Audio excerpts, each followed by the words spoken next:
So welcome to this amazing panel of these lovely ladies, all of us being stationery addicts and entrepreneurs. We are going to be discussing how do you customize stationery for your clients, for your customers. It's very hard, right? We all like to, we were just talking, Sakina and I, that we all like to have a coffee also differently. So imagine if we are so picky early in the morning while we are having coffee, we are definitely very picky when it comes to our stationery. So since it's just a few of us, feel free to interrupt, ask questions. Let's make it more interactive. I'm very happy to walk till there and ask you some questions as well. We'll start with you, Sakina. So I just learned that Sakina is actually based out of Dubai and she shuttles between Dubai and Sri Lanka. And what an amazing place to shuttle to.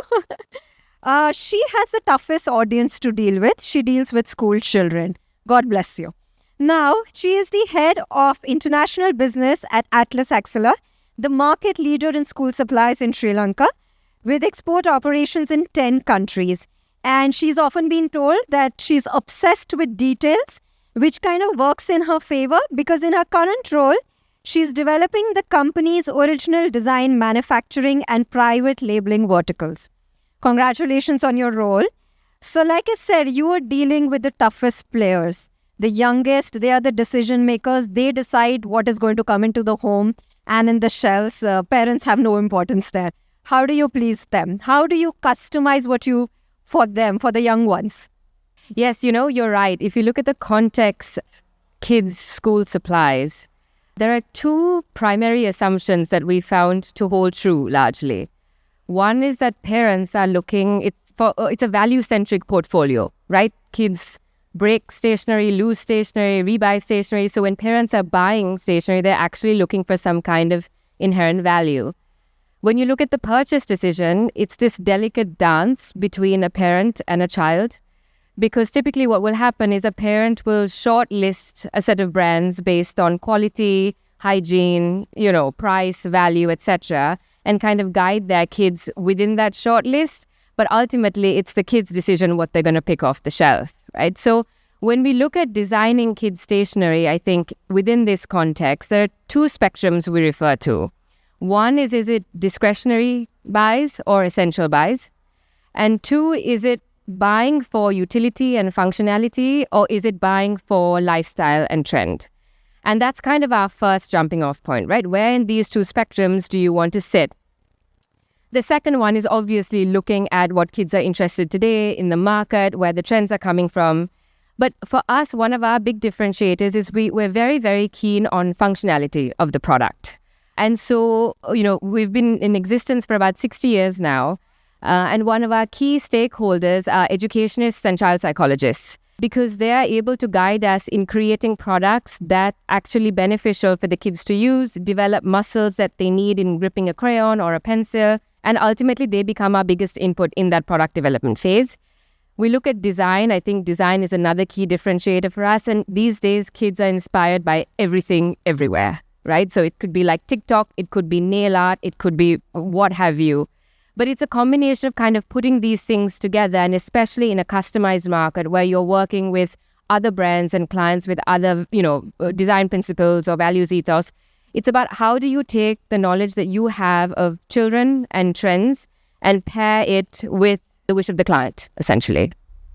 Wonderful. I really liked that point of, how do you grip it and it actually has an impact. I was just reading somewhere and someone said that, even as adults, so a lot of these doctors, they are now getting queries of people saying that, okay, my arms are hurting, my hands are hurting.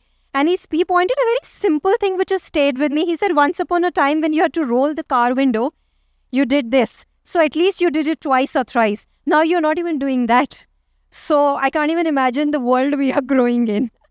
Okay, so coming back to children. Now, if I don't like it, and how are you going to handle my tantrum and my panic that, okay, you want me to convince me that this is very functional. So how do you deal with that kind of feedback with a child? That's a very interesting question. I mean, look, if I was to look at our branded business and how we cater to children, we do a lot of product testing prior to the product being released. And I think the beauty of children is that they're unfiltered, right? So they're going to give you the feedback exactly as it is, and you have a lot of opportunity to iterate. I think when you're looking at it from a customized, ODM or private label perspective, obviously you're designing with your end customer in mind, but ultimately your primary point of contact is your client. And for that, we were talking about attention to detail earlier, over communication. I think we spend a lot of time developing spec, doing rounds of samples, again, testing with groups of kids in the target market. And I think ultimately, once you have a sense of what makes the kid tick, where the market is moving, and ultimately what the client portfolio is, it's not an easy job, but you have the inputs that you need in order to be able to test out the product. But we're also very quick to say, if the product doesn't move off the shelf, we take it off and iterate again. Because if kids don't find authenticity or, excitement in the product, it becomes a really boring thing for them to use. And ultimately, it's not going to be evergreen.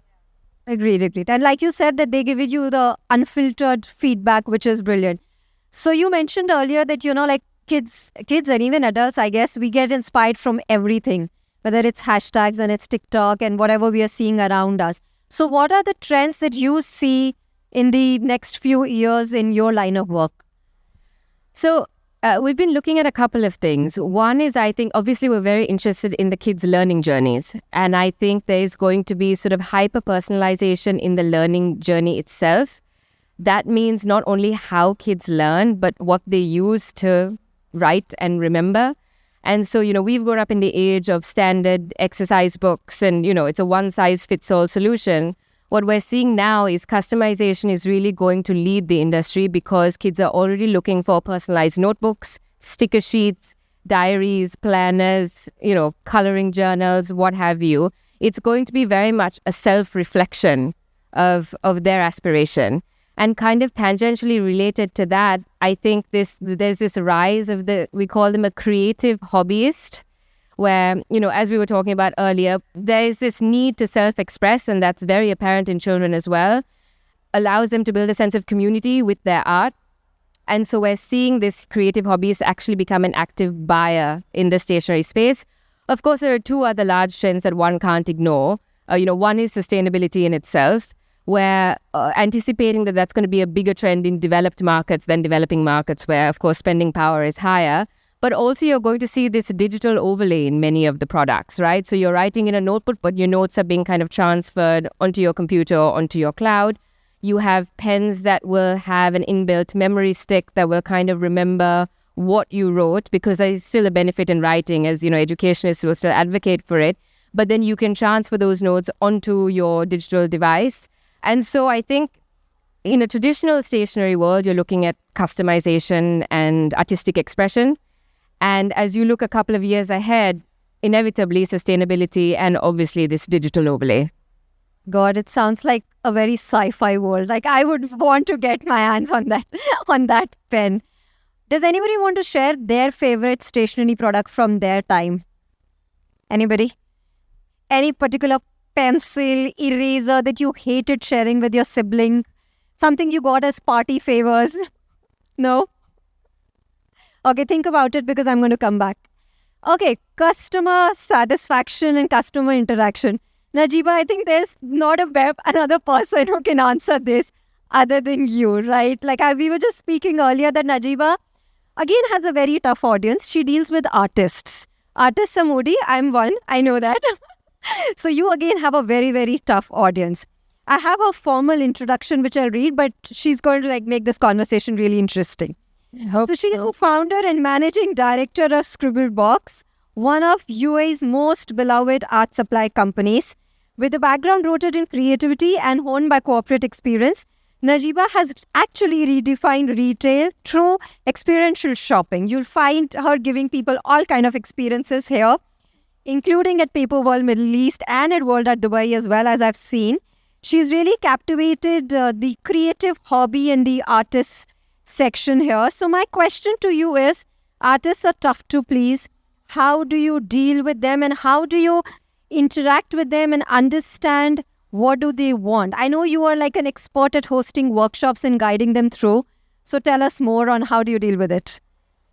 So Purva has really built up a real, tempo about Scribblebox. So I'm just at a loss of word of what I can add to this. But essentially, yes, artists and students, they're very similar in a way that they share a creative journey. Artists like children, but they are not never cease to learn, and that's where they are similar. They're very specific about what they want to, like, say if you take a 5-year-old and you put him in an art class, and there is a boat that they want to make, and one of the kid came up and said, I want to make Titanic, I don't want to make this boat. They're very specific. Similar to that, artists have a very clear vision, and they're both guided by the creativity. So like Purva said, artists and students are similar because of their needs. Creativity is something that drives them. And Scribblebox has been able to create an experiential center for them. So when you go and when you shop at Scribblebox, you not only just buy your favorite art supplies, because these art supplies are curated based on the needs of the artist, and they get to experience the products through workshops, art events, and it sort of creates a community around it. And that's what we do, basically. So tell us more, what all does art supplies include? Like, we all have used art supplies at some point in our life. Who all remember drawing those triangular mountains with the sun and one wavy little river? I think we've all used it at some point, and we all continue to do it, even if we are not artists as professions. Yeah, that's why we say bring back the joy of art, because as children we are inherently creative, and as we grow older we get diverted towards developing our careers. We have, most of our customers are mostly engineers or doctors or architects. Architects still are somewhere still associated with art through their work. But there are so many professionals who are into high skill careers, and they come back and they want to rekindle their art, and the kind of art they make is amazing. And we curate specialist materials, high quality fine art, extra fine materials with a number of brands. So that is why it is very important to not let go of the creativity and bring back the joy of art. Definitely. Yeah, I think we all need to get our notebooks there and start drawing again. So you've experienced, obviously you host a lot of workshops, and you are based out of UAE again, and which is a very, very diverse, rich expat population. How much does cultural preferences reflect when it comes to art supplies, when it comes to stationery? Because obviously as creatives, I think we all draw inspirations also from where we come from. Like one of the most common questions you will ask anyone you meet in Dubai for the first time is, so how long have you been here and where do you come from? So how much does that impact to what you do? We've been around for 7 years. Wow. Here since we started, and we've seen a pandemic, we've seen a recent flood, and UAE is a beacon of resilience. The country, that is what pulls people from all around the world to this country, because people here are very warm and welcoming, and the opportunities here, like anyone can become somebody from nothing by coming here, if you want to start a business, whatever. So this has been a factor where UAE is a melting pot of cultures, and this is where they bring memories of their home. We have some brands which are from their home country, and they feel nostalgic about those brands. That, as a child, back home, I used to use this particular brand of clay or crayon. And this is how it really brings in people and make them not miss their home so much. I guess that's where it contributes towards building the community also. And if we can do it through colors, brushes, it's amazing. There are festivals. I mean, UAE celebrates so many festivals, be it Diwali, Eid, Christmases, and there are lots of other cultural festivals which are being, celebrated. And it's a great place to bring them. So when we host the celebration, we curate boxes with art supplies, Oh, that's and we put in curiosities of the festival. It's a great gifting option. It's a great activity for families to come together and create art together. Wow, I know what I'm doing for Christmas. Thank you. Thank you for your time and thank you for those valuable insights. Thank you. We have another lovely lady here, and I was just telling her, in fact, all of us were just telling her we are fangirls, Moleskine fangirls. So thank you for bringing that into our lives, and we clearly hold a lot of Moleskine. And we already outside, while we were just having a little conversation, we were giving her customer preferences and we were like, can you bring this back? Do you still have that? So we kind of tortured her already. I'm going to read her formal bio, which speaks about all the wonderful work she's been up to. Nida is a country manager for the Middle East, Africa and Mediterranean Moleskine. She is a business executive with over 2 decades of experience in leadership and management across multiple regions, including, of course, the Middle East, Africa, and Southeast Europe in international companies. In her current role, which began in May 2023, she oversees the company's operations, strategic initiatives, and market expansion across the region. We have a lot of questions for you. The first question is going to be like, how do we bring the pen and paper industry together? What is the partnership there? How do the pen and paper industry shake hands? Yeah, actually, this is about the strategic partnership. I think this is the point you want to stand out. How pen and paper industry can establish good strategic partnership with other brands, other companies, and help them to improve their business. So the fact is that this industry can offer unique opportunities to the brands to, in this crowded market, to create a standout product, which is showing the story behind each brand, which tells the story, which tells the heritage. Let them introduce their manifest, let them introduce their values, and not only a product, but something that present the idea, the dreams, and the mindset of the founders and the management of the, let's say, the directors of the brand. So in this context, many brands would love to use pen and paper industry, which is usually one of the products that can give this opportunity and the space for having by design, by even printing with different techniques. So, and nowadays with the improved, let's say, technology, help of AI and so on. So there are so many possibilities to create and being, a create partner for each brand to have this opportunity to tell the story. And this is one of the most important steps that each, or let's say the wishes and the goals of each company or brand, to have an opportunity to tell about their mission and vision and their heritage and everything. Great. So you already touched about customization. Now, when it comes to a premium brand like yourself, so what are give me the top 5, for example, decisions or conversations you guys have in your boardrooms when it comes to customization from a premium brand like yourself. What are the challenges and how do you firefight those? Yeah.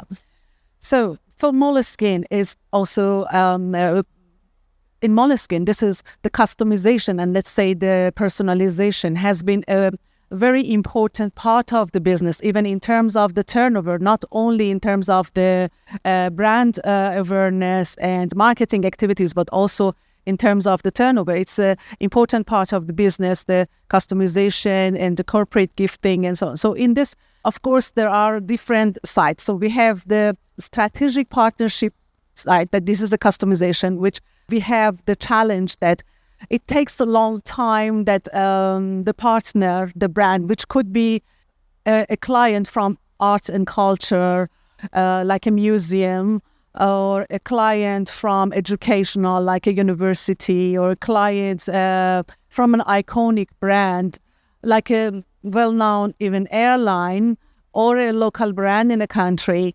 So usually it takes time till they decide about their design, which really present what they want to tell to their clients.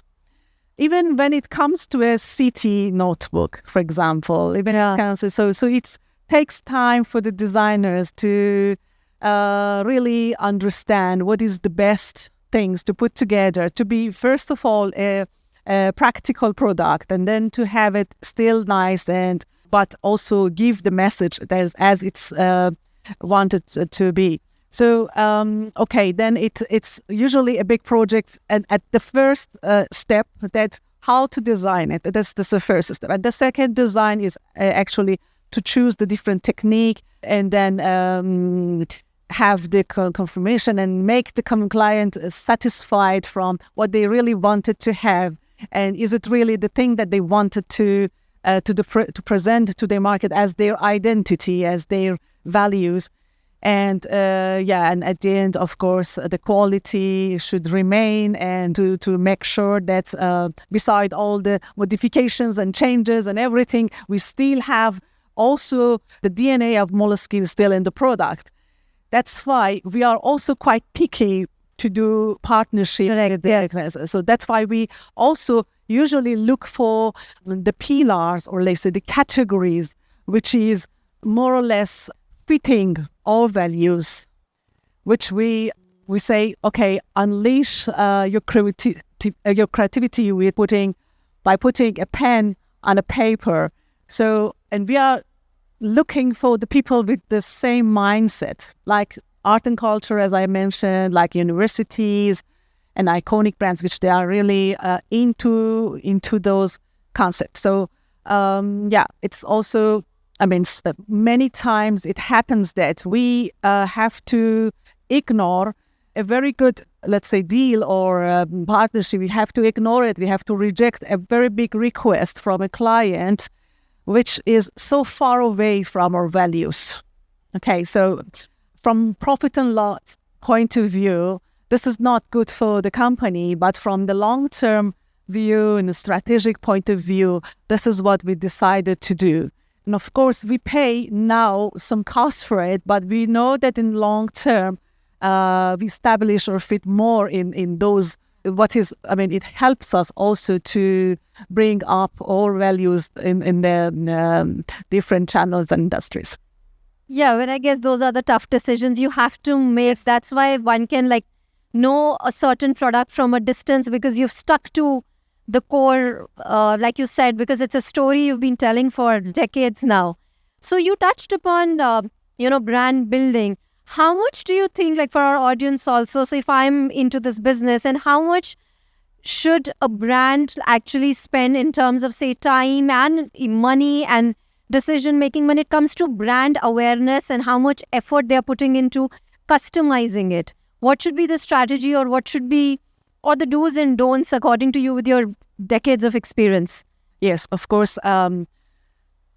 I believe that nowadays, since individuality is being valued more and more, brands are also prefer to present not only products, but really something that presents their values. So of course they invest on it. So they spend time on it. They hire experts for all the different steps, and they depend on it. So this is something that we see that even for, not let's say even for sales, but even sometimes for the anniversaries, for the important, let's say, significant moment of each brand or a company, they invest and they produce something which helps them to bring this to a product. They can present it even as a gift to let them to achieve their goals for the brand awareness.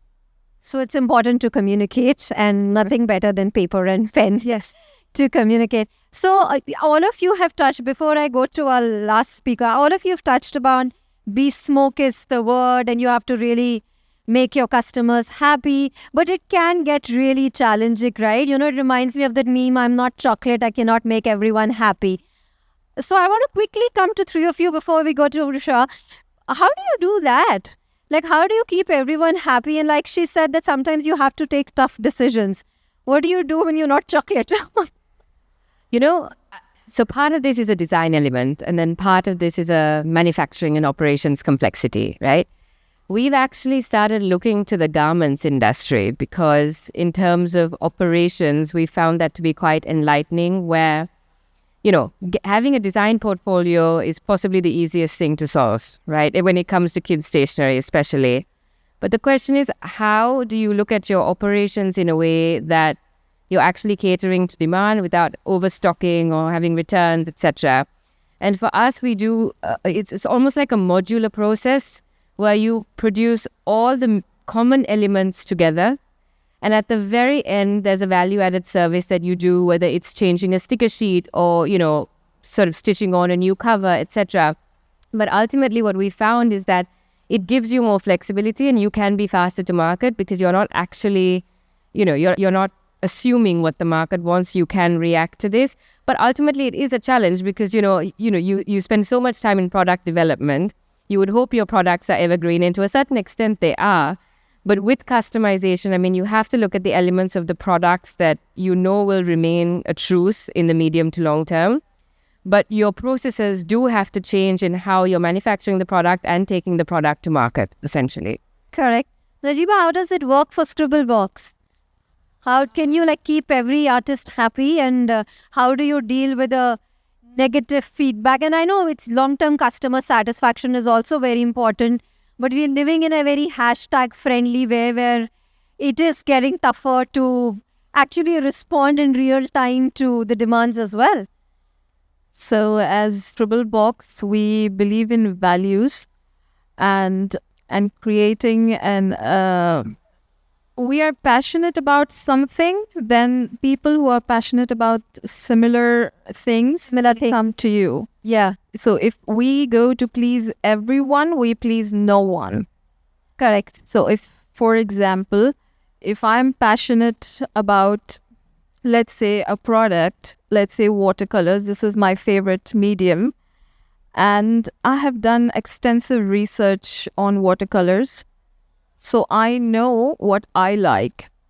And a tribe is built around that passion. Correct. And when you have that tribe through cultivating culture and bringing like-minded people together, it becomes very easy. Yeah. Because then you know you are targeting. who you're targeting. And then you have the specifics for the customization. And then from just an idea, it can turn into an actual product. Correct. And a product that will actually sell. And it sells. I like the word, the tribe. We all need to find a tribe, and then we customize whatever we are doing, catering to this tribe. Because from retail perspective, we do retail, we also do wholesale, and we distribute a few brands. But I'm speaking from the end consumer point of view, Right. where we have a touch point directly with the end user and we get a direct feedback from them. And this has been a great ethos for us to, remove the unwanted elements that would take away from what we are passionate about. Right. And deliver quality experience to the end consumer. Right. Do you have something to add to this? A little short, because ladies has covered a lot. Yeah. So in Moleskine, we listen a lot to the clients. So we, Perfect. for having a design, we make several sessions and let them just to brainstorm, to tell, to dream, and they change a lot, and we still listen, we're still patient. And Wow, you're wonderful then. yeah. And when we hear and we, at the end, we try to discover what is really in the heart and what is coming from the market outside, and we separate them. And then we start investigating about their brand, try to also understand from our side about their identity and the DNA of their brand, and also the market that they want to present into, also the culture, let's say the customer preferences, and we collect all information, and then we use several artists all over the world to help us to design, to inspire us, and then we inspire our customers with specific, let's say, designs, maybe sometimes more than one we propose. So after several the lessons only for listening and then talking and giving this, let's say, the result of those interviews and inspections, we come to a design solution and share it with the customer. But of course, this will change times and times, and a minimum 10 times, sometimes even 100 times. So yeah, I can tell you that one of our most important projects has been with Olympics Paris. And in these projects, been long time listening sessions, and after long time designing process, and after several processes still, several changes and several requests, and then at the end it became a brilliant product and successful, and every both parties were so happy with that. Wonderful. So I think the key is listen carefully, find your tribe, and you cannot go wrong. We have very patient listeners here. Does anybody have a question meanwhile? We'll come back to in the end. We have lovely Risha, and we had the fortune of seeing some of her works which she's hiding in her bag, and we'll convince her to take it out and show it to us. She is an artist, so she is your tribe as well, Najiba, and a lot of other things. So Risha is a founder and creative director of Prete Papier Design, and her ingrained talent for working with type, color, layout, print finishes, packaging, magazine, a whole lot of stuff, interior design, art, books, fashion, led her to pursue a fine art degrees in applied art with a specialization in audio-visual communication. Following a career in advertising and marketing, Risha's pursuit of simplicity and elegance in her style led her away from corporate advertising and back to her passion for paper, art and design. Her professional training has helped her mold her passion into a satisfying and thriving career, and which is what brings her here. For more than 12 years now she's been doing this, and her love for travel and cultural diversity has led her to travel and also lead operations and in more than 50 countries worldwide. Wow, we want to listen to your travel stories another day, maybe at a travel exhibition. But for now, I want to know that you've worked across 50 countries. How much does Dubai differ from all the countries you've been to? Or UAE for that matter, when it comes to, stationery? Well, when it comes to stationery, it follows like how Dubai differs from every other country in all respects. In all good ways. In all respects. I mean, whichever country you go, when you're just waiting to come back to Dubai because it's like no other place. Correct. I think we can applaud on that. We all agree on that, right? There is no other place like Dubai. And it's very unique in a way that it's varied at the same time. It has its own culture from the UAE, but it's a blend that we all know that it's a blend from so many different countries. So when it comes to stationery as well, people automatically expect luxury in Dubai. So our stationery also has to reflect that. So we use a lot of high-end paper, high-end finishes, more innovative kind of printing, things that we can, the newest manufacturing methods that are available are usually available here, compared to different other countries where they haven't seen what we can do. Another thing is the speed in which we are supposed to produce it, because most clients here want everything like yesterday. So we have to find ways on how we can produce something that's beautiful and also cost effective, fast. So in this way, Dubai is very different, and we have the world at fingertips, I can say, because we can import things, we can show a variety of methods of production and print techniques, and materials are available. So in this way, Dubai is different, I can say. It is. It's definitely different, and it's amazing. So, in your experience from the past or what you predict in the future, what are the trends that you've probably enjoyed catering to or serving to when it comes to Dubai and UAE? Yes, you did touch upon luxury and Heavy materials. That's one thing. So Dubai, most of the clients here, they've asked for an invitation. Is not just so I do invitations and stationery in terms of like personal stationery as well as event stationery. So like say if you have a big event coming up and you want to give a VIP invitation, how is that presented? No longer is it just a flat invitation in an envelope. It can be a box, it can be a video, it can be an email, like something that, a video or... There are many ways of reaching out to customers nowadays, to guests. So this is what we do, basically. So you have to constantly adapt, right? Of course, like you said that because here everybody, even an invitation, like you can get an invitation on a WhatsApp forward to it. It has to be an experience, Yeah, it has to be an experience. So what's been your most beautiful experience of creating something that stayed with you? That you were like, okay, I love my job because I did this. I'm very happy as a stationery person because I get to explore different design ideas. Like each customer is different, each client is different, and they inspire my work. So it can be from anywhere. Someone wants a simple thing, like say maybe nature-inspired stuff. Then you have to go in one direction of muted colors and things. And then someone has a big budget that they can spend. You can go wild with your ideas. So in that way, it gives me a lot of freedom and flexibility for my work. So I enjoy in that way my work. Wow, wonderful. So I think the bottom line is unleash your creativity, and with all the products that all of you ladies have brought for all of us in the world, thank you so much. We can all unleash our creativity. When it comes to creativity, one thing that has been bothering me a lot, somebody who's been writing for last 19 years and counting, as people who own and who are promoting the world of stationery and who are so closely involved in it, what is your message for artificial intelligence and chat GPT? What do you want to tell them? Tell it.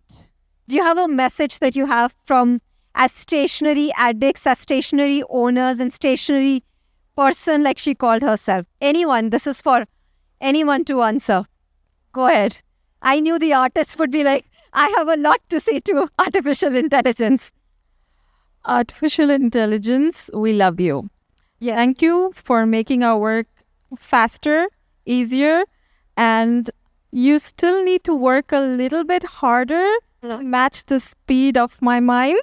Yes. So, yes, but you've started at the right pace, so I can think more ideas, and you help me bring those ideas into at least a somewhat visual sense. So, yes, AI is great, and it helps, it helps roll out things faster. You are able to use the talent which you have. Let's say if you have a designer, that designer is not wasting 4 days creating one design. And the concepts can be shared instantaneously. The production can become fast because you have a lot of options to choose from. Decision making becomes fast. You can pivot. The ideas can pivot. So yes, AI is absolutely cool. Yeah, it is great. It can help you as an assistant indefinitely. It's a tool. It's a tool, and it's an inevitable tool. Yes, it's going to be part of our life, and in so many ways, it's going to get integrated in our lives, daily lives, work lives. So the sooner we embrace it and master it, the better. And we are helping it learn from us. Yeah, so it's never replacing us. It's absolutely, why not? It's a tool, like a computer. Earlier, we still hosting Paperworld, aren't we? We have computers, we have printers, but we are still hosting. It's 2024. If it was 1924, nobody, a computer would have been like, what? The paper mills will shut down. There's going to be, gathering at the town square, protests and all that. It never happened. It's coexisting. We're still having Paperworld. Why are we having Paperworld? Yeah. Because it's always going to be there. There are so many people who have, maybe in the 90s, They didn't know what calligraphy was, but now young audience is taking to penmanship. And if there's penmanship, there is paper, there is books. So it goes around, it comes around, and it's a great combination. So initially, artists were a little threatened because of plagiarism or getting their art stolen and all that. But I think if we master AI and make it our tool, then I think it's a great invention. I mean, it's going to be there. So Yeah. let's have fun with it. Yeah, so I think that's wonderful because let's use all the technology which is literally on our hands, like on our fingertips, to raise more brand awareness, to introduce more paper, calligraphy, penmanship. Right, there's so many There's so many lost arts. There's so many lost art forms which are coming back. which are coming back. Right. And this is a beautiful way of showcasing them and bringing them back. Great. Bringing those things back and incorporating them into the modern stationery, Yeah. for a unique experience, because we have a generation that has never seen a calligraphy nib. So for them, it's something new. Wonderful. Thank you. She has something to add, another artist. I was talking about how, like, before a few years ago, Adobe Illustrator was a tool which not many people used. But now everyone, if you're a designer, you have to use the it. same way. AI is not something that we need to be afraid of, because it actually does speed up our work. Just how Adobe Illustrator, Photoshop speeds up hand-drawn work. It's just a tool, and it actually does. It allows our clients actually to see what is in our mind, because sometimes it's not easy to actually show them, and this gives them a visual, which is a good tool. I think it speeds up our work, at least my work. Yeah. So of course it can be used to enhance brand awareness. It can be used to enhance the customer's mind better. So why not use it? And to give trends as well. And trends, yeah, to see trends, yes. So we have just 5 more minutes. So we'll wrap it up with a fun thing. We are known to carry our world with us, and especially as women, we've been stereotyped that we carry our world in our bags, right? So I want to know, what are the stationery items I will find in your bag right now if I go and open it? And that's for all of you. And I might go and check me later. So what is it that I'm going to find? There's something that you can't live without. I just emptied my bag, a whole lot of I'm sure. But I still managed to collect some. Okay, so we'll start with you since she has a bag there. So what's the stationery items we'll find in your bag? This thing is this card that I created. Yeah, which you carry your art with you. This one I just had today. It's not always in my bag. Let's see what she has. There's a blade. Okay, so she has a... We have to be careful. Make sure you just do not check in that. Like once you get Blade is I don't. She's so important, For an artist, blade is so important. We won't be allowed in aircrafts, though. This is a business card. Oh wow, that's unique. Not mine, but Okay, somebody else's. We believe in promoting other brands also on this podium. so in this way, stationery has so many. I like how you're so honest about it. Like you're literally emptying your bag for us on the podium. Because if anybody has stationery, it's gonna be me. Yeah. If I walk through That is what I expected. Okay, Najeeba, what will we find in your bag? And I know right there. I carry 2 bags. Okay, one is a stationery bag. Yes, one is an everything bag and one is a dressy bag, especially because I was coming here.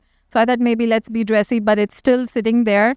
And of course, you will find pencils, clutch pencils, paintbrush. We've got this wonderful scribble box water brush that is so handy. And I have this watercolor papers, which is watercolor on paper. on paper.